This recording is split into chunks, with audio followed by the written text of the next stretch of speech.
If you're at a pool and it's super hot outside, no matter how cold the water is, do you just jump right in? Raise your hand. There's a few of you. There's a few. That is not me at all.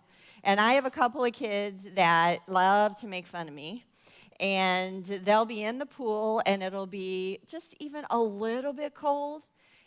And outside, it's hot, and I'm sweating. And I'll just put my foot in, just barely, and maybe on the first step, and just stay there for a while, holding on to the ladder with all my might. Because I don't like to have anything, make me uncomfortable, so to speak. I want to stay on the surface. I want to maybe just splash the water a little bit to get cool. And if we haven't met yet, I'm Kim Chitwood, the Next Steps pastor here, and I'm finishing up a 2-week series, a Just Kim series called Yada, Yada, Yada. And maybe you've used that phrase before or heard it before. And if you were here last week, you heard me talk about it a little bit, so let me review it just a bit. Yada, yada, yada is when we're kind of trying to shorten up our story. Like, I got up this morning, it's been a long day, yada, yada, yada, I'm finally in bed. But I think even more than that, we think it when other people are talking, like even at church. Like maybe you're with a friend and they're going on and on and on, and you're going yada, yada, yada. They get to the point, or yada, yada, yada. I know what you're going to say, or you've already said it 5 times. Come on, yada, yada, yada. And we can even do this with God. We can keep him kind of at a distance because we're like, God, I already know all about you, yada, yada, yada. I've got other things to do. I've got too much on my plate, yada, yada, yada, God. But what happens when life hits a snag? When not everything goes the way we planned it, when suffering happens, when loss happens? Do you hang on to the ladder and go, yada, yada, yada, God, or do you jump in to know him more? Well, there's a verse that I, now hindsight looking back on, I yada, yada, yada. And it was on my coffee bar. I have this little coffee bar at my house. And on the wall, I wrote this verse, Psalm 46:10. Be still and know that I am God. I will be exalted among the nations. I will be exalted in the earth. And this word know here isn't yada, yada, yada, God, I know all about you, or yada, yada, yada. That's right, God. I will remember that for next time.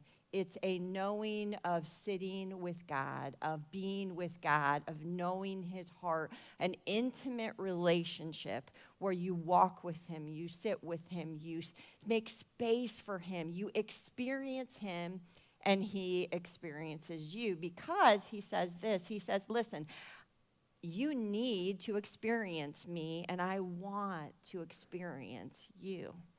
That's yada. That is what the know means, Y-A-D-A. Not yada, yada, yada, but yada. But like I said, I kind of yada, yada, yada this verse, so I'd grab my coffee, and I'd go sit down, and I'd think about this verse, and I'd go, okay, I'm going to do this just right. I'm going to be still. I'm going to be still. I'm going to be still. And I don't know if you've seen me on a Sunday. I'm not a still person. I don't like to be still. Does anyone like to be still? There's probably a couple of you. Most of us are movers, right? So there's I'm just like, I've just got to be still. And I would sit there, and my mind would race. Have you ever done that, where your mind just keeps racing, and you know you're supposed to be like having a holy moment, and God's supposed to speak to you, and your mind is racing, and your thoughts are racing, and you're yada, yada, yada. God, come on, get to the point. Trying to be still here. And thankfully, the Holy Spirit worked, and there were times when I did hear his voice, and I did slow down.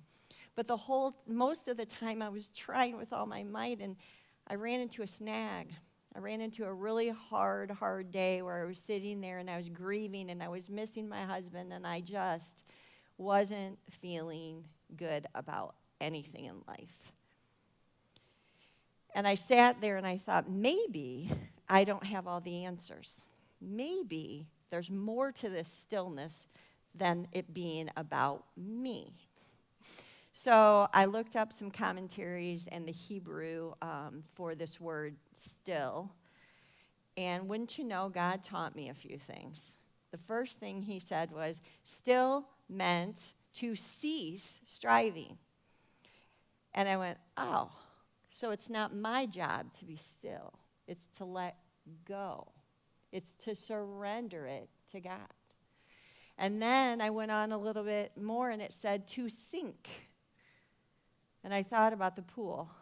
And I thought about being in a chair where it's really comfortable and you just sink in. And yesterday, I got a picture of sinking because I was getting ready to leave a gathering, and my grandson Uriah had hurt himself, and he was crying for his daddy, his papa. And I saw him reach out, and Jordan grabbed him, and he just sunk into his arms. And this stillness is actually sinking and ceasing striving. It's a letting go. That's yada with this verse. But it's a struggle. It's so much easier to yada, yada, yada, especially when life gets hard. And so when I was trying to figure out what I was going to say today, a couple months ago, God laid on my heart that it shouldn't just be about me. Imagine that. It shouldn't just be about me. And he had me reach out to one of my best friends, my oldest daughter. And if you know her, well, you probably know her. She's the real quiet Chitwood. Those that know her are laughing. But honestly, to be serious, she has gone through more than anyone that I know. And so I reached out to her and I said, Tay, why do you keep coming to church? Why do you keep yada knowing God more and more? So many people would walk away. Why? And so in a couple moments, we're going to show a little bit of her story. And I wanted to give you all a little trigger warning. You may be sensitive to hearing about abuse. She does talk about it some, so just wanted to open it up that you are more than welcome to walk out or put some earbuds in during the video if you need. And the rest of us, let's just kind of sink in and hear her story. So let's go ahead and play it now. I'm Taylor. I'm 30 years old. When I was 13, my life changed forever.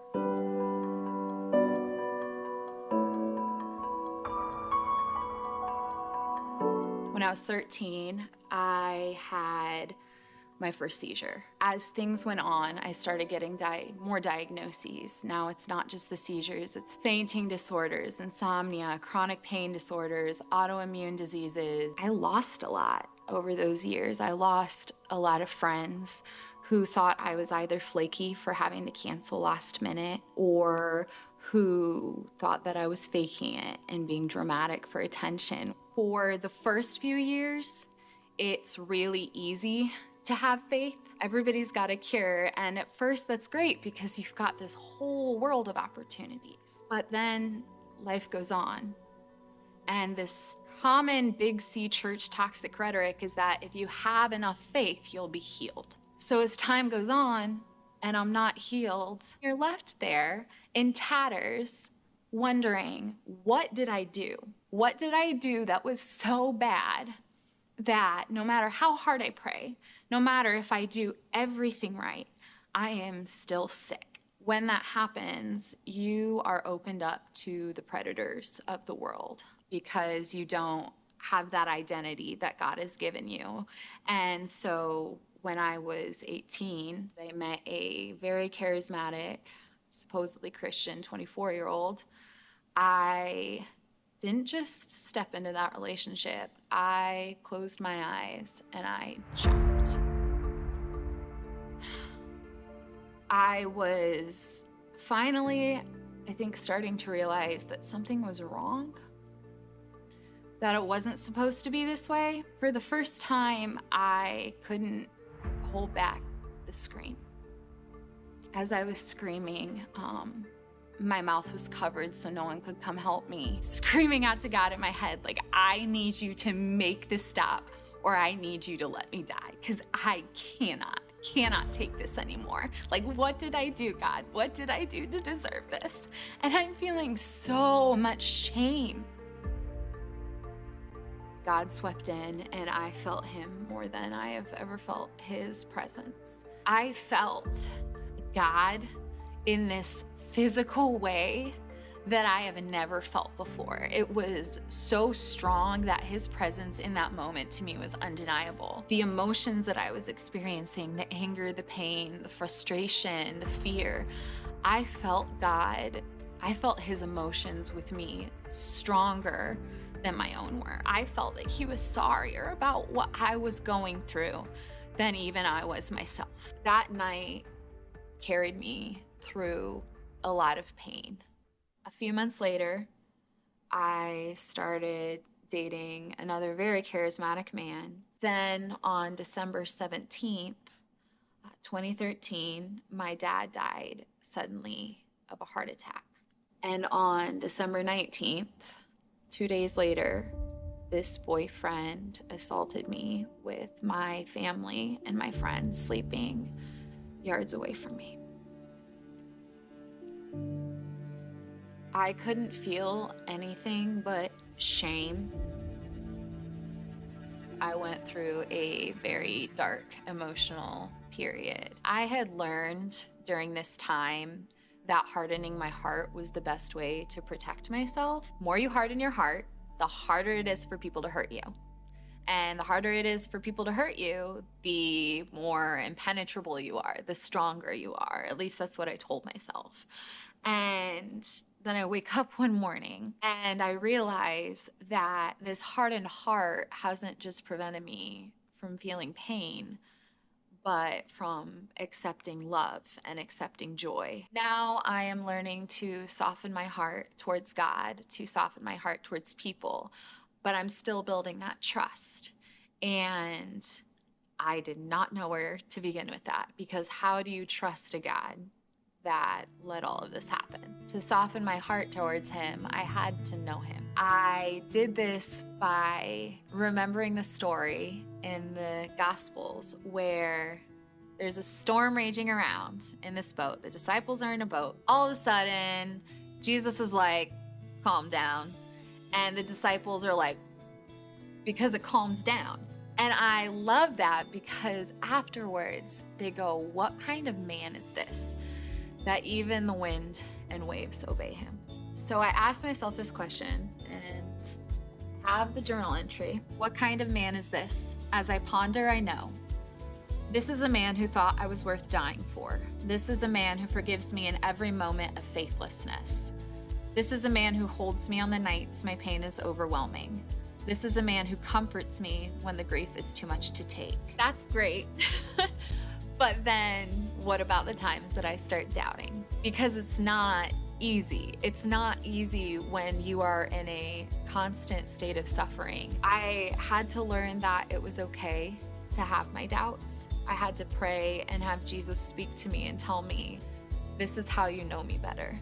You know, when your faith is shaken, but you still decide to take the step to know me, that's how you get to know me. And it all goes back to he who seeks finds. So I continued then. So when I doubt, I will do my best to remind myself, even in this, he is good. Even in this, he tends to my pain. Even in this, he is faithful and just. Even in this, his promises are true. For God is faithful, and this time will be no different. And when that's not enough, when I still feel I cannot believe, when I want to be close to him but can't fully trust him, then I'll give him the same brutally honest words as the man in the New Testament whose daughter needs healing. Lord, help me overcome my unbelief. My goal in life is not just to survive or to push through or drag myself through all of this. It is to come to know Jesus in such a way that when people look at me, all they can see is him. Thank you so much, Tay, for sharing that. There's a lot in there, and there's a lot that you can take away just from her story and from that. It's hard for me to continue to talk after that because I just want to sit in it myself, and maybe you do too, and maybe you're going through a lot right now, but I want to pull out a couple pieces, and I want us just to keep diving deeper into knowing God, because Yada isn't just staying on the surface. It's going deeper and deeper and knowing him more, and maybe you've come to know Jesus yourself, and it's not just a one-time decision. It's an ongoing knowing, so that when times get hard, you can cling to him. You can know that he is okay when you get angry, when he's okay when we doubt. And I was thinking about her story with the disciples in the boat and that storm and the waves. And I've heard about the Sea of Galilee. It's just crazy. And all at once, storms can just come up. And it's not just a little storm. It's huge. And for him to just calm it all in an instant, and for them to look at him and just go, what kind of man is this? Or other versions say, who is he? Who is he? And they've walked with him some, so they're realizing, yeah, he's the Messiah, but they're not quite understanding who that is. And there's times when they get, oh, he's God. And then they see him as man. And the disciples watch him as he heals and as he performs miracles, and they're just blown away. But they also watch him when he doesn't.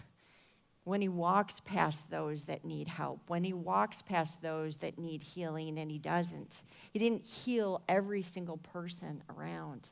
He didn't provide for every person everything they thought they needed or wanted or truly needed at the time. He just didn't. And the disciples themselves, I believe, didn't get everything from him they wanted either. And so they watched him, and then to the point where they even saw him not save himself. What kind of God is this? Makes no sense. It had to have rocked them. When healing doesn't come, when bad times happen, and sometimes we put then a wall around our hearts to protect it, like Taylor was saying. God, if you're going to allow this to happen, I am going to keep this wall here. I'm going to stop from knowing you as much. I'm going to hold on to the ladder. I'm going to stay in control. I like being in control better than letting go, for sure. But Jesus wants to give himself to us. And he did so. And one of the disciples, who calls himself the disciple that Jesus loved, which always makes me chuckle. And at first I thought that just meant, man, he's really thinking highly of himself. But I think he got it. I think he finally grasped that Jesus truly loved him. And I think, as Taylor said, when you have that wall up, when you protect yourself from people, which sometimes we need to do, you also can close it off to God. And John, this disciple, wrote this, and this can be a verse that we can yada, yada, yada. You probably have heard this if you've been in the church at any amount of time and maybe memorized it as a kid, probably got a sticker or a sucker for it. And it's this, John 3:16. And the Apostle John said, "For God so loved the world that he gave his one and only Son, that whoever believes in him shall not perish but have eternal life." And we can yada, yada, yada that, yeah. God loved the world, he gave Jesus, Jesus died, and now we can go to heaven. Literally, we can just kind of flippantly say that and go on with our day, but this is not flippant at all. God so loved the world, loved before he created the first man. He said John says he loved everyone from then to now ongoing. And you may be hearing me going, but not me. He can't love me. You don't know what I've done. Yes, he loves you. Or you may be hearing thinking, he can't love that person. Yes, he even loves that person too. That he decided to make man, knowing what man would do, knowing what he would have to sacrifice. And if you were here last week, you heard me talk about the fact that the Israelites yada, yada, yada their God. And said to Yahweh, yeah, yada, yada, yada, we know you, God, but look at these statues we've made. And they would bow down and they would worship these statues, and these statues would give them nothing. The enemy would keep them in the dark. And they would even try, as they're, cut themselves and even sacrifice their own children to try to get what they wanted from these gods who gave them nothing. Yet our God flipped it. He said, no, not that. I'm going to sacrifice my own son so you can live. And we go, yada, yada, yada. I know. I love Jesus. I'm going to heaven someday. But what about now? What about all the pain now? What about all the struggles now? What about financially, relationally, physically, emotionally? There are so many. And Jesus said, I did this not just for heaven, because I can't wait till we're all together and life is good and life is perfect, but I did this for now. My kingdom come now. Eternity starts now. And this is what I mean. That picture that Taylor gave that was so beautiful, that she was able to know that he was with her in the most horrific time. He is with you now. When you decide that first time to come to know Jesus, no matter what you're going through, he is with you. And I believe, like she shared, that he is with you, not, yeah, you're going through that. I'm just going to walk alongside you. He is with you. He knows your pain. Emotionally, physically, relationally, financially, he knows it. And he wants to give you all you need, strength-wise, comfort-wise, ability to get through, because he loves you so much. Just keep in mind, if he died for you, what does that mean he wants to do for you now? And so we are going to finish up with communion, but we're going to do it a little bit differently. There are times when it's so good to do it as a community, but in a little bit, we're going to do it by ourselves with God. See, I think maybe you're here and maybe you're suffering, you're struggling. You are trying to hold on to the ladder and you're trying to live life independently. And maybe you've come to know Jesus and you're just like, the surface is fine, I don't want to get in. Or maybe you're thinking, I think it's time. I think it's time to jump in and know him. Jump in and decide for the first time that I am going to put my trust in him, even if it means I don't know all about him, even if it means I'm going to doubt. And maybe you're here and you're like, life is pretty good, but I've been living on the surface. And I know his love and his joy and his peace far, far, far reaches. More than what we can even imagine. And so what we're going to do is Megan's going to play for a while, and she's going to sing a song. And she, as she's singing the song, you might still be talking to God. You might be pouring out your heart. He can take it all, let me just tell you. And go ahead, keep going, keep talking to him. Or you might be ready to hear the song and just let those words be your words. And before we get the elements, let me read you the scripture that we normally read or we normally talk about as we're taking communion together. And it's this, it's Matthew 26, starting with verse 26. While they were eating, Jesus took the bread, And when he had given thanks, he broke it, and he gave it to his disciples, saying, "Take and eat. This is my body." Then he took the cup. And when he had given thanks, he gave it to them, saying, "Drink from it, all of you.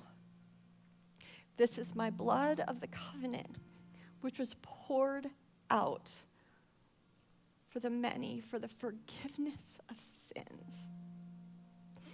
Jesus says, I'm going to give you this bread and this juice, and I'm going to give it to you so that when you hold it and when you take it with me, you can remember that I did this for you.